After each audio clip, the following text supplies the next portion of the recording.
ಯಾರಾದರೂ ಬಲೆನ ಹುಡುಕ್ತಿದ್ದಾರೆ ನೋಡಿ, ಡೈರೆಕ್ಟ್ ಓನರ್ ವೆಹಿಕಲ್ 21 ಮಾಡಲು 6.5 ಲಕ್ಷಕ್ಕೆ ಕಸ್ಟಮರ್ ಕೊಡ್ತಾ ಇದ್ದಾರೆ. ಡೈರೆಕ್ಟ್ ಕಸ್ಟಮರ್ ವೆಹಿಕಲ್ ಆಗಿರುತ್ತೆ. ಟಾಪ್ ಎಂಡ್ ಮಾಡಲು ಆಟೋಮೆಟಿಕ್ ವೇರಿಯಂಟು. ಪ್ರೊಜೆಕ್ಟರ್ ಹೆಡ್ಲಾಂಪ್ಸ್ ಎಲ್ಲ ಬಂದ್ಬಿಡುತ್ತೆ. ಮ್ಯಾಗ್ವಿಲ್ ಬರುತ್ತೆ, ನೋಡ್ಬೋದು. ಟೈರ್ ಪ್ರೊಫೈಲ್ ಎಲ್ಲ 90% ಇದೆ. ಎಕ್ಸ್ಟೀರಿಯರ್ ಕೂಡ ತುಂಬಾ ಚೆನ್ನಾಗಿ ಮೇಂಟೈನ್ ಆಗಿದೆ ಅಂತಲೇ ಹೇಳ್ಬೋದು. Blue colour variant, accident free vehicle. Request sensor ಎಲ್ಲ ಬಂದ್ಬಿಡುತ್ತೆ ನಿಮಗೆ. ಟಾಪ್ ಎಂಡ್ ವೇರಿಯಂಟ್ ಆಗಿರೋದ್ರಿಂದ steering Mount control, dual air bag, leather seats ನೋಡ್ಬೋದು. ಲೆದರ್ ಸೀಟ್ಸ್ ಹೊಸದಾಗಿ ಕಸ್ಟಮರ್ ಹಾಕಿಸ್ಕೊಂಡಿದ್ದಾರೆ. ಎಲ್ಲೂ ಕೂಡ ವೇರಿಯಂಟರ್ ಆಗಿಲ್ಲ. ಸೆಕೆಂಡ್ ರೋ ಏನೊಂದು ಸೀಟ್ ಕೂಡ ತುಂಬಾ ಚೆನ್ನಾಗಿದೆ ಅಂತಲೇ ಹೇಳ್ಬೋದು.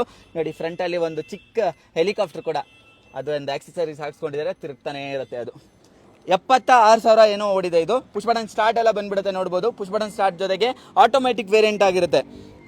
ಡಿಫಾಗರು, ವೈಪರು ಪ್ರತಿಯೊಂದು ಬಂದ್ಬಿಡುತ್ತೆ ನಿಮಗೆ. 0% ಲೋನ್ ಆಗುತ್ತೆ ನಿಮಗೆ ಈ ಗಾಡಿಗೆ. ಜಸ್ಟ್ ಒಂದು 50,000 ಆಗಲ್ವಾ, 20,000 ತನಕ ಲೋನ್ ಆಗಿಬಿಡುತ್ತೆ ನಿಮಗೆ ಈ ಗಾಡಿಗೆ. 6.5 ಲಕ್ಷಕ್ಕೆ 21 ಮಾಡಲು ಕಸ್ಟಮರ್ ಕೊಡ್ತಾ ಇದ್ದಾರೆ. ಬ್ಯಾಕ್ ಸೈಡ್ ವೀಲ್ ಕೂಡ ತುಂಬಾ ಚೆನ್ನಾಗಿದೆ. ಬ್ಯಾಕ್ ಸೈಡ್ ಕೂಡ 90% ಟೈರ್ ಇದೆ. ನಿಮಗೆ 6.5 ಲಕ್ಷಕ್ಕೆ ಬಲೇನೋ, ಅದರಲ್ಲೂ 21 ಮಾಡಲು ಟಾಪ್ ಎಂಡ್ ಆಟೋಮೆಟಿಕ್ ವೇರಿಯಂಟ್ ಸಿಗ್ತಾ ಇದೆ ನೋಡಿ.